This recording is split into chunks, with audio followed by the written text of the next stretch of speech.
तो hello everyone, कैसे हैं आप सब। मैं उम्मीद करता हूँ आप लोग काफ़ी अच्छे से होंगे और अपने केमिस्ट्री बोर्ड एग्जाम की तैयारी बहुत ज़बरदस्त तरीके से कर रहे होंगे। तो बेसिकली आज की वीडियो में आपको बताने वाला हूँ कि किस तरह से अपना केमिस्ट्री बोर्ड एग्जाम को लिखना है, किस तरह से रिप्रेजेंट करना है जिससे आप एग्जामिनर के सामने एक अच्छा इंपैक्ट क्रिएट कर सकें। ठीक है, तो ज़्यादा देर टाइम वेस्ट ना करते हो, सीधे वीडियो को चालू करते हैं।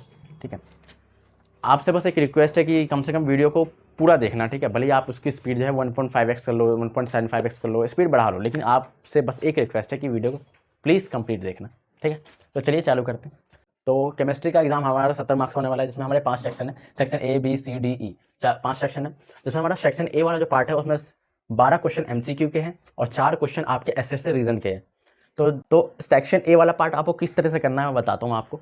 तो सबसे पहले आप क्या करेंगे, अपना एग्जाम शीट खोलेंगे और सेक्शन ए ऊपर मेंशन कर देंगे। सबसे पहले आपको सेक्शन ए ही करना है। सेक्शन ए आप अपना वो लिख देंगे वो ऊपर सेक्शन में सेक्शन ए, और आप क्या करेंगे, ये नंबरिंग कर देंगे। क्वेश्चन नंबर 1 से लेकर 16 तक आप इसकी नंबरिंग करेंगे। वो आता है आपको आंसर, नहीं आता उससे हमें कोई मतलब नहीं है। पहले आपको क्या करना है, वो 1 से लेकर 16 तक उसकी नंबरिंग कर देनी है फर्स्ट शीट पे आपको। और याद रखना एक एक लाइन छोड़ करना है। क्वेश्चन नंबर 1 लिखा तो आपने एक लाइन छोड़ा, फिर क्वेश्चन नंबर 2 लिखना है। ठीक है, ऐसे 16 तक लिख दिया आपने। ठीक है, फिर आपको ट्राई करना है, जो आपको आंसर आता है आप उस पर ट्राई कर सकते हैं, ट्राई कीजिए। ठीक है, जो पक्का आपको कुछ ना कुछ आता है, बहुत कुछ आता है वैसे तो। ठीक, तो आपको आंसर ट्राई करना है। ठीक है, जैसे हाँ, तो एक बात यहाँ पे और इंपॉर्टेंट चीज़ बताना चाहूँगा मैं। हमारा क्वेश्चन नंबर 5 है, उसका आंसर ए है, ऑप्शन ए। ठीक है, तो सिर्फ आपको ऑप्शन ए लिख के नहीं आना एग्जाम में। ठीक है, ऑप्शन ए के सामने जो आंसर है वो भी आपको साथ में लिख के आना है। जैसे हमारा एग्जाम्पल ले लेते हैं, क्वेश्चन नंबर 5 में आंसर आपका ऑप्शन ए है। ठीक है, तो ऑप्शन ए नहीं लिखा मैंने, साथ में ऑप्शन ए भी लिखा है यहाँ पे, और साथ में जो ऑप्शन ए में उसका आंसर है, जैसे मैं एज्यूम कर रहा हूँ उसका आंसर एथेनॉल है, तो साथ में आपको एथेनॉल भी लिख के आना है। सिर्फ ये नंबर मेंशन मत कर देना, या अल्फाबेट या ऑप्शन मेंशन मत कर देना, पूरा आपको रिप्रेजेंट करना है। ठीक, हम सेक्शन बी में बढ़ते हैं। सेक्शन बी हमारा 2 मार्क्स का क्वेश्चन है। ठीक है, तो इसके बारे में डिटेल में बात करूंगा। सेक्शन 3 हमारा 3 मार्क्स के क्वेश्चन है, और सेक्शन डी हमारा 4 मार्क्स का क्वेश्चन है, जो कि हमारा केस स्टडी है। ठीक है, तो केस स्टडी क्या करना है आपको, एंड में करना है, एकदम स्टार्ट में नहीं करना। सेक्शन ई हमारा लॉन्ग आंसर टाइप क्वेश्चन है। बात कर लेते हैं कि आपको कौन सा सेक्शन पहले करना है, ये कैसे चूज करें कि आपको कौन सा सेक्शन पहले करना है। सेक्शन ए करूं, बी करूं, सी करूं, डी करूं, या कौन सा सेक्शन में पहले स्टार्ट करूं। तो इसका क्रेडिट मैं शोभित भैया को देना चाहूंगा, जिन्होंने बहुत अच्छा तरीका बताया था कि कौन सा सेक्शन आपको चूज करना चाहिए। ठीक है, तो लाइक जैसे अभी आप क्या कर रहे होंगे, अपना पेपर सॉल्व कर रहे होंगे, सीबीएसई सैंपल पेपर सॉल्व कर रहे होंगे, तो क्या करना है आपको, एक्सपेरिमेंट्स करके देखना है। क्या करना है आपको, एक्सपेरिमेंट्स करके देखना है। पहले तो ये देखना है कि आपको किस में कर। ठीक है, तो सबसे पहले आपको करना है सेक्शन ई से ट्राई करो, सेक्शन डी से, फिर सी, फिर बी, फिर ए, उल्टा ट्राई करो पेपर, कोशिश करो, एक्सपेरिमेंट करके देखो। फिर आपने क्या करना है, रैंडमली कोई भी सेक्शन शुरू कर देना है, इस तरह से सी डी ए बी सी, या कोई रैंडमली आपने सेक्शन चालू कर देना है। अभी आप प्रैक्टिस कर रहे हैं, मैं उनकी बात कर रहा हूँ, बोर्ड एग्जाम मत कर देना ऐसे। ठीक है आपको, ठीक है, और फिर आपको ट्राई करना है, आप पैटर्न से चलो, पहले section A B C D E pattern से चलो। ठीक है, ये तीनों ट्राई करने के बाद आपको जिसमें कंफर्टेबल लगे, आपको जिसमें लग रहा है मैक्सिमम आउटपुट मेरे मार्क्स आ रहे हैं, उसी तरीके से आपको एग्जाम में अटेंड करना है। ये मत सोचना कि मेरा दोस्त सेक्शन बी से कर रहा है, मेरा दोस्त सेक्शन सी से शुरू कर रहा है, तो मैं भी वहीं से करूँ। नहीं, आपने अपना एक्सपेरिमेंट कर चुके हैं, आपको लग रहा है कि मेरा पैटर्न से ही चल रहा हूँ मैं अच्छे से, तो मेरा मैक्सिमम आउटपुट निकल रहा है, अच्छा रिजल्ट निकल रहा है। ठीक, तो ये सब पेपर होने से पहले एक्सपेरिमेंट करके देख लो। ठीक है, तो ये हो गया हमारा किस तरह से हमें सेक्शन चूज करना है कि कौन सा पहले करना है। ठीक है, लेकिन सेक्शन ए फिक्स है, आपको सबसे पहले पढ़ने पे सेक्शन ए ही करना है, इसलिए मैंने बता दिया बाकी सेक्शंस के लिए। ओके, अब हम आगे बढ़ते हैं, मैं और इसको डिस्ट्रीब्यूट करके बताता हूँ। लाइक मैं आपको physical chemistry, inorganic chemistry, organic chemistry को और थोड़ा तोड़ के बताता हूँ। ओके, तो चलिए अब ऑर्गेनिक केमिस्ट्री के बारे में बात कर लेते हैं। ऑर्गेनिक केमिस्ट्री तो सबका सरदर्द बना हुआ है। ठीक है वैसे तो है ना। तो हमारे ऑर्गेनिक केमिस्ट्री में टोटल 5 चैप्टर्स आते हैं आपके, haloalkane, haloarene, alcohol phenol ether, aldehyde, ketone, carboxylic acid, amines and biomolecules, और इसका वेटेज भी काफ़ी ज़्यादा है फिजिकल केमिस्ट्री और इनऑर्गेनिक केमिस्ट्री के कंपैरिजन में देखें तो 33 मार्क्स। ठीक है, तो फोकस मैं यही कहूँगा कि थोड़ा फोकस ऑर्गेनिक केमिस्ट्री पे ज़्यादा रखना। और इनमें भी 5 चैप्टर की बात करूँ तो सबसे इंपॉर्टेंट, अगर मैं सबसे हाईली वेटेज की बात करूँ तो एल्डिहाइड, कीटोन, कार्बोक्सिलिक एसिड सबसे इंपॉर्टेंट है, आपका सबसे हाईली वेटेज है। इसमें आपके कन्वर्जन भी बहुत ज़्यादा है, और इसमें आपको नेमी रिएक्शन भी काफ़ी ज़्यादा है। ठीक है, हाँ, तो अब हम डिटेल तरीके से इसके बारे में बात करते हैं। तो ऑर्गेनिक केमिस्ट्री सबका सरदर्द इसलिए बना हुआ है क्योंकि वो मिक्सअप करके पढ़ते हैं, मिक्स कर देते हैं चीज़ों को। ठीक है, ये बात मुझे समझ आई थी अपने जेई मेंस के दौरान, जेई की तैयारी जब मैं कर रहा था ना, तो मुझे पता चला ऑर्गेनिक केमिस्ट्री को अगर हम ऐसे डिस्ट्रीब्यूट करके पढ़े ना तो काफ़ी अच्छा रहता है। मिक्सअप करके पढ़ोगे भाई कंफ्यूज आ जाओगे। ठीक है, तो ऑर्गेनिक केमिस्ट्री को क्या करना है, आपको डिस्ट्रीब्यूट करके पढ़ना है। तो ऑर्गेनिक केमिस्ट्री हमारे ये 6 टाइप क्वेश्चंस बनते हैं आपके। सबसे पहले कॉमन नेम और आईयूपीएससी। कॉमन नेम और आईयूपीएससी जो आपके एनसीईआरटी में गिवन है, सिर्फ वही कॉमन नेम आपके इंपॉर्टेंट है, आप एग्जाम में आने के लिए इंपॉर्टेंट है, और वही कॉमन नेम आपको याद रखने हैं। आईयूपीएससी जो आपके एनसीईआरटी में एक्सरसाइज में क्वेश्चन है आईयूपीएससी का, वो प्रैक्टिस कर लो। अगर वो प्रैक्टिस नहीं करनी, जितने भी प्रीवियस ईयर क्वेश्चन में आपके आईयूपीएससी क्वेश्चन आए हैं उससे प्रैक्टिस कर लो, और आई थिंक सबके सब आईयूपीएससी क्वेश्चन तो आराम से कर लेंगे। ठीक है, तो इसलिए हमारा पहला पार्ट हो गया, ऐसे डिस्ट्रीब्यूट करके पढ़ो, पहले पार्ट हमारा कंप्लीट कर लो, इस फिर सामने टिक लगा लो। ओके, तो अब सेकंड बात कर लेते हैं फिजिकल प्रॉपर्टीज पे, ठीक है। तो जनरली क्या करते हैं, फिजिकल प्रॉपर्टी बच्चे छोड़ देते हैं। ये कोचिंग में भी ना हमारे फिजिकल प्रॉपर्टीज पढ़ाई नहीं जाती, क्या करते हैं सीधा यूपीएससी पढ़ाई गवर्नमेंट ने पढ़ाया और सीधा प्रिपरेशन मेथड पे आ जाते हैं और फिजिकल प्रॉपर्टी छोड़ देते हैं। फिजिकल प्रॉपर्टीज पे एक एक मार्क्स से क्वेश्चन आएंगे आपके, बॉइलिंग पॉइंट का ऑर्डर बताओ, मेल्टिंग पॉइंट का ऑर्डर बताओ, वेंडर फॉल्स का ऑर्डर बताओ, ठीक है। तो जितने भी हमारी एक एक मार्क्स के क्वेश्चन यहाँ से बनते हैं फिजिकल प्रॉपर्टी से। और क्या करते हैं आप लोग एग्जाम में वो कुछ आप जब टॉपिक तैयार कर रहे हो तो ये फिजिकल प्रॉपर्टी आप पढ़ते नहीं, आप समझते हैं इंपॉर्टेंट है नहीं, सीधा प्रिपरेशन चालू करो, सीधा केमिकल प्रॉपर्टीज चालू करो। और कोचिंग में भी यही करते हैं। अब बच्चों को क्या बोलते हैं कोचिंग में कि भाई खुद ही पढ़ लेना, फिजिकल प्रॉपर्टी आपने बहुत पहले ही पढ़ के आप खुद ही पढ़ लेना, ठीक है। तो ऐसा मत करो, फिजिकल प्रॉपर्टी हमारी एक मार्क्स के क्वेश्चन यहाँ से बनेंगे, ठीक है। आपको सिर्फ क्या करना है, यहाँ पे आपको ऑर्डर याद करना है, जितनी भी आपको मेल्टिंग पॉइंट का ऑर्डर याद करना है, बॉइलिंग पॉइंट का ऑर्डर याद करना है, वेंडर फॉल्स का वो ऑर्डर याद करना है, हाइड्रोजन बॉन्डिंग का ऑर्डर याद करना है, ठीक है। तो मैंने ये फिजिकल प्रॉपर्टी काफ़ी इंपॉर्टेंट होती है, ठीक है। तो आप इसे एक बार रीड जरूर कर लो, ठीक। थर्ड आते हैं आपके नेमी रिएक्शन से, नेमी रिएक्शन। तो जितने भी हमारे 30 से 32 नेमी रिएक्शन थे मैंने सारे आपको पिछली वीडियो में प्रोवाइड कर दिए थे, मैंने आपको उसका पीडीएफ प्रोवाइड कर दिया था, ठीक है। और मैं दोबारा से इस वीडियो के डिस्क्रिप्शन बॉक्स में प्रोवाइड कर देता हूँ पीडीएफ, जाके आप वहाँ से जाकर डाउनलोड कर लो उसे। और नेमी रिएक्शन 30 से 32 अभी लगा लो, उसे याद कर लो, बस तरीके से आपका ऑर्गेनिक केमिस्ट्री में ये पोर्शन भी तैयार हो जाएगा। जैसे आपको कोई भी तीनों में से कोई पोर्शन तैयार हो गया, टिक लगा दो, टिक लगा दो, ये भी हो गया भाई, आपकी आधी ऑर्गेनिक केमिस्ट्री खत्म, कंप्लीट हो गई, ठीक है। अब आते हैं प्रिपरेशन मेथड पे। प्रिपरेशन मेथड बच्चे बोलते हैं कि हम बहुत ज़्यादा रिएक्शन से हमसे याद नहीं याद होगी, बताता हूँ क्यों याद नहीं होती तुम लोगों से प्रिपरेशन मेथड। ऐसा नहीं है कि मुझे भी अपने, जब मैं 12th में था मुझे भी याद नहीं होती थी, जो मुझे बाद में इसकी ट्रिक पता चली जब मैं अपनी जेई मेंस की तैयारी कर रहा था केमिस्ट्री, ठीक है। तो प्रिपरेशन मेथड में आपको क्या करना है, क्या करते हो आप लोग, हेलोल्केन से लेकर अमाइंस तक, ठीक है। आप चैप्टर को डिस्ट्रीब्यूट करके पढ़ते हो, ठीक है। डिस्ट्रीब्यूट करके पढ़ना ही नहीं है यहाँ पे आपको, हेलोल्केन से लेकर अमाइंस तक जितने भी प्रिपरेशन मेथड सबको एक पन्ने पर लिखना है, सबको एक पन्ने पर लिखना है, पहली बात तो, ठीक है। और सबको आपको एक पन्ने पर लिख के डेली उसकी प्रैक्टिस करनी है, यही तरीका है प्रिपरेशन मेथड याद करने का, और कोई तरीका नहीं है। वैसे आप वैसे याद करने बैठोगे ना हर चैप्टर वाइज तो कंफ्यूज आओगे, बोले ये तो आया था रिएक्शन में, माइंस में भी आया था, फिर बोलोगे एल्डिहाइड में भी रिएक्शन आया था। तो क्या करना है, आपको सारी प्रिपरेशन यहाँ से लेके यहाँ तक की एक ही पन्ने पर लिखनी है, एक ही पन्ने पर लिखनी है, उसे डेली प्रैक्टिस करना है, यही तरीका है, ठीक है। और प्रिपरेशन मेथड का एक तरीका और है, आप इसका फ्लो चार्ट बना सकते हैं। तो इसका फ्लो चार्ट मैंने आपको डिस्क्रिप्शन बॉक्स में गिवन है, वहाँ से जाकर आप डाउनलोड कर लो, ठीक है। आप उसे डाउनलोड कर लो और फ्लो चार्ट के माध्यम से भी आप प्रिपरेशन मेथड को याद कर सकते हैं, ओके। अब आते हैं कन्वर्जन पे। कन्वर्जन का पीडीएफ पहले ही मैंने आपको प्रोवाइड कर दिया था, इस वीडियो के डिस्क्रिप्शन बॉक्स में मैंने आपको कन्वर्जन का पीडीएफ प्रोवाइड कर दिया है, वहाँ से जाकर डाउनलोड कर लो। 50 से 60 क्वेश्चन वहाँ कन्वर्जन के हैं, उतने प्रैक्टिस कर लो, कन्वर्जन के क्वेश्चन मस्त तरीके से तैयार हो जाएगा। कन्वर्जन के क्वेश्चन बनाने का एक ही तरीका है, आपको सारे प्रिपरेशन मेथड, सारी केमिकल प्रॉपर्टी याद होनी चाहिए, यहाँ से लेके यहाँ तक की सारी प्रॉपर्टी, सारी केमिकल प्रॉपर्टी, सारी प्रिपरेशन मेथड जितने भी हमारे सबको सब अगर आपको याद है तभी आप कन्वर्जन के क्वेश्चन कर सकते हो, और याद नहीं है तो आप कन्वर्जन के क्वेश्चन नहीं कर सकते, पहली बात तो सबसे पहले ये इससे इंटर रिलेटेड है, अगर ये आपको आता है तो ये कन्वर्जन क्वेश्चन कर सकते हो, ठीक है। मान लेते हैं आपसे कन्वर्जन क्वेश्चन बनते ही नहीं और आपके पेपर में 3 क्वेश्चन आ गए कन्वर्जन के, ठीक है। जैसा आपके एग्जाम में आ गया प्रोपेन से बनाओ प्रोपेन टू ऑल, ऐसे आ गया आपके एग्जाम में, 1 मार्क्स से क्वेश्चन आ गया, 3 क्वेश्चन हो गए तो 1 मार्क्स से 3 क्वेश्चन है, 1 मार्क्स से, तो एक पहला क्वेश्चन है प्रोपेन टू प्रोपेन ऑल, आपको आता ही नहीं है बनाना, मान लो, ठीक है। तो क्या करोगे आप, पहले बात तो याद रखना, प्रोपेन बनाना आता है आपको, प्रोपेन बनाना आता है, प्रोपेन बना दो, ठीक है। जैसे ही प्रोपेन बना दो, CH3 CH2 और CH3 और बना दिए, ठीक है। यहाँ पे एरो लगा दो, मतलब ये, ठीक है।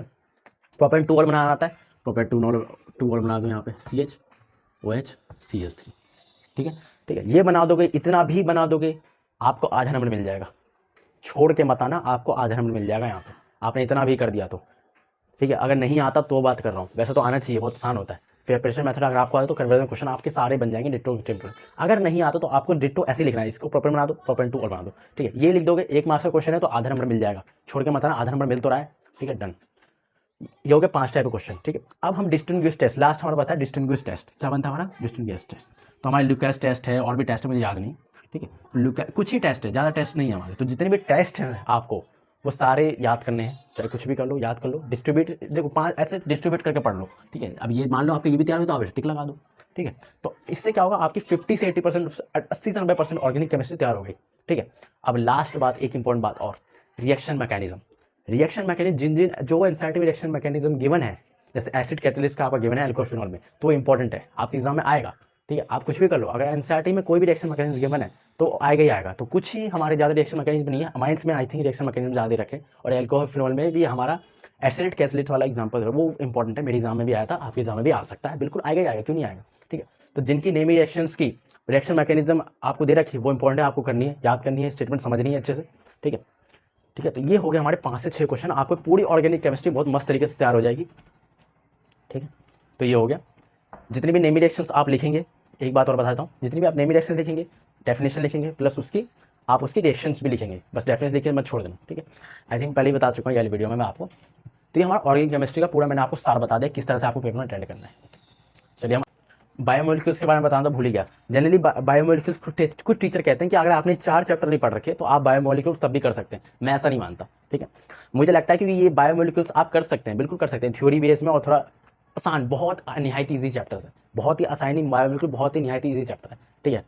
तो लेकिन कुछ बेसिक्स अगर बायोमोलिक्यूल में समझ नहीं आया तो आपको मतलब इन 3 से चैप्टर आप अच्छे तैयार नहीं किए, इसलिए आपको बायोमोलिक्यूल समझ नहीं आ रहा, ठीक है। तो बायोमोलिक्यूल चाहो तो ये सेपरेट चैप्टर बना सकते हो, ठीक है। और इसका वेटेज भी आई थिंक 7 मार्क्स है, अच्छा वेटेज है।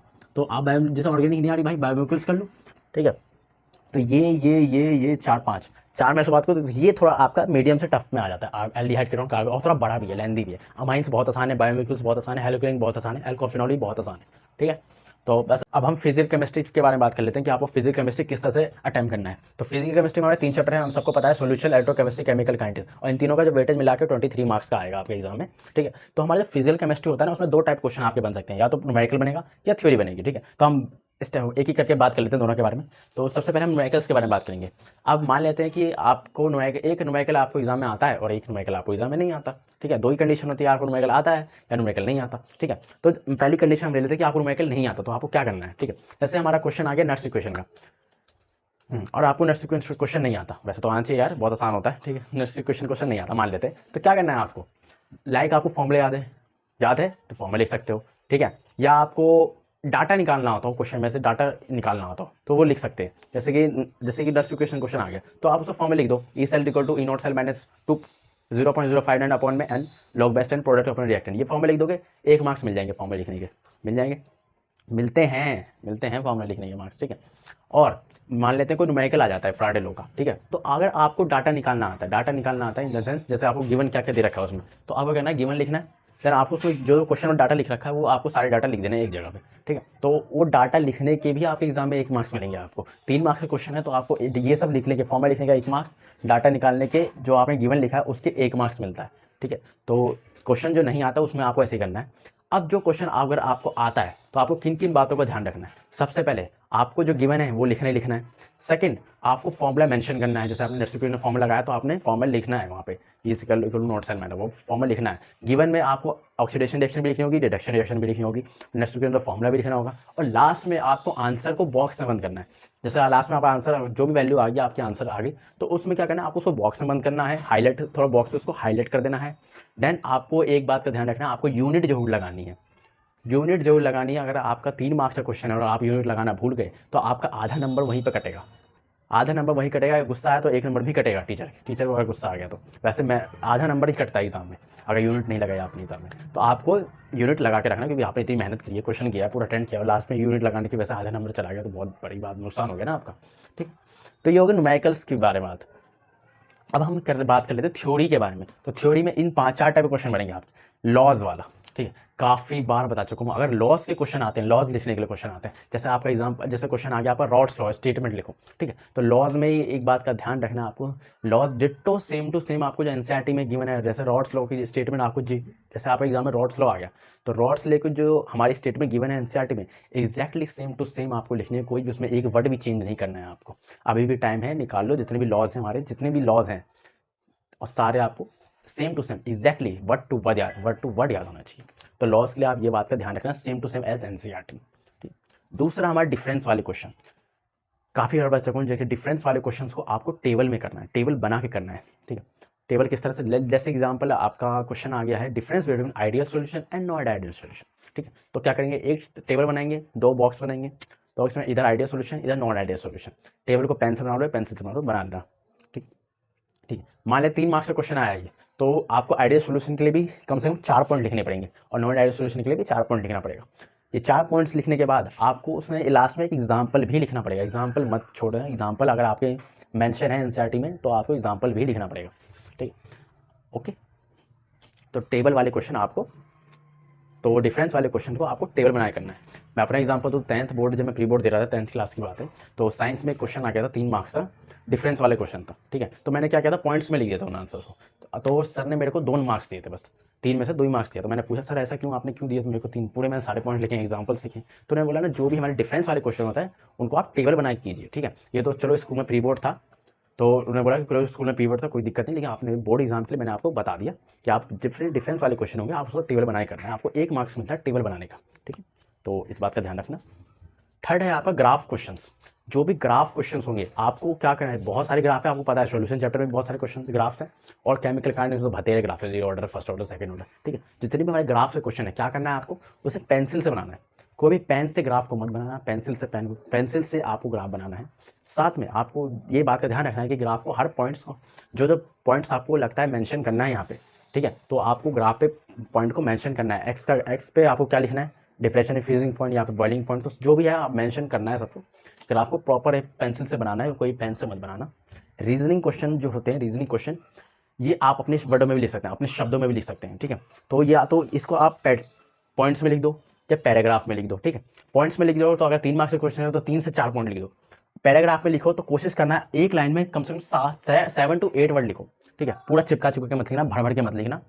इसका एग्जैक्टली जो इसका आपको लगता है आंसर, गिव रीजन जो है उसका आपको लगता है क्या इसका आंसर होगा, सीधा आप उसका आंसर लिखो, ठीक है। 3 मार्क्स का क्वेश्चन है तो थोड़ा 3 लाइन में कम से कम इसका आंसर लिखो, 3 से 4 लाइन में, और एक लाइन में आपके 7 to 8 वर्ड्स होने चाहिए। इसे आप अपनी मर्जी से लिखते हैं, अपने शब्दों में लिख सकते हैं रीजनिंग वाले क्वेश्चन को, लेकिन ये ना कुछ मत लिख देना भाई, जो एनसीईआरटी में जो लाइन्स है वो जो लगता है जो साइंटिफिक वर्ड है वो यूज़ करना, अपनी मर्जी से मत लिख देना, ठीक है। तो ये हो गई फिजिकल केमिस्ट्री में आपको इंपॉर्टेंट बात का ध्यान रखना था, मैंने सारे बता दी फिजिकल केमिस्ट्री।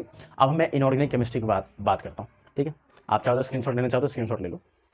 तो अब इनऑर्गेनिक केमिस्ट्री के बारे में बात कर लेते हैं। आई थिंक इनऑर्गेनिक केमिस्ट्री सबसे आसान होगा, आई थिंक मेरे हिसाब से तो, ठीक है। आपके में है पी ब्लॉक है ही नहीं, मेरे टाइम पे तो पी ब्लॉक आता था भाई, इतना ज़्यादा रटना पड़ता था नाइट्रोजन कंपाउंड। चलो बोर्ड में तो इतनी प्रॉब्लम नहीं, जेई मेंस में भाई जब मैं तैयारी कर रहा था ना जेई की, तो भाई पी ब्लॉक में तो मैं सिर दर्द बना हुआ था, ठीक है। तो आप में तो है ही, वैसे पी ब्लॉक नहीं है, डीएफ ब्लॉक का कोऑर्डिनेशन कंपाउंड है, अच्छा वेटेज है, 14 मार्क्स है, 7 मार्क्स है, अच्छा वेटेज है, 40 मार्क्स है, और वैसे तो ईजी चैप्टर ही है दोनों डीएफ ब्लॉक के लिए।